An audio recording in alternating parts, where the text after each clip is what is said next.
Thank you very much. And sometimes it's interesting to step into a group where everybody has stickers with your opponent's name on it. But you know what? That's okay. I understand that when you run against the opponent, it's a tough battle.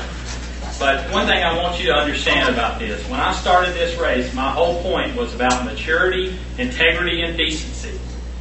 And ladies and gentlemen, I've told a lot of audiences that someday, sometime, your congressman will do something to embarrass you. And that happened about 2 weeks ago. And I want to tell you what he did. I left a flyer on most of your tables, and I think it's important that you read it because it's some news articles that happened as a result of the trip he made to Iraq about 3 weeks ago. After he got back from Iraq, he told a group, just like you in Lincoln County, that because a security guard would not let him do what he wanted to, he told that group of Republicans, he called that security guard a two-bit security guard. Now, I will tell you, that started a firestorm out on the national press. In fact, it made one of the most liberal television stations there was nationally, MSNBC, which somebody had to tell me about. Of course, I don't watch it. After he told them this, the next Friday, he tried to do damage control. And what he did is he placed a video on the internet of him in Iraq in the green zone.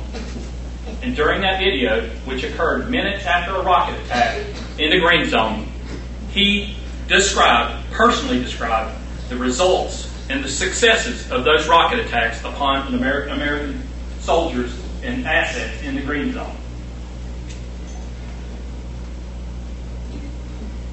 I was appalled.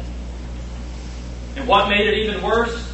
2 days later, and the reason I was appalled is because I'm a 21-year military veteran, and I have a feeling there's a lot of veterans in this room that would be appalled just like me. 2 days later, after he posted that video, there was another rocket attack on the green zone.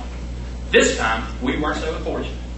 2 individuals were killed and 17 were wounded.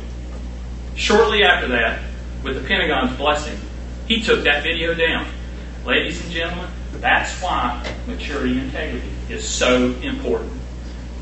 I am a conservative Christian, Christian conservative. You're not ever going to have to question my vote. So that's not what we're talking about here. We're talking about integrity. And we're talking about maturity. And we're talking about somebody who understands the risk that Americans place themselves in harm's way in a war zone. Your congressman does not understand it. Or if he did, he would have never placed that video on the internet for everyone to see.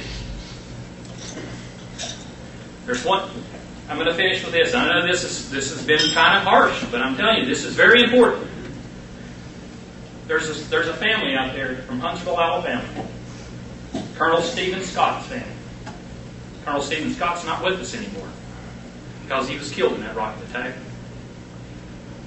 I wish his family was here to ask our congressman why he had the nerve, for political reasons, to place that video on the internet. I ask for your support. I ask for your support because maturity, integrity, and decency are important qualifications. You're not going to have a problem with my votes. I will vote very conservatively. But that's not what we're talking about here, ladies and gentlemen. We're talking about a man who has embarrassed this district on more than one occasion, and I suggest you go to my webpage and some of the flyers I've sent out to most of you and learn about your congressman. I think when you learn about this man, you will realize that he is not right for this district, and we need a change in Washington. Thank you very much.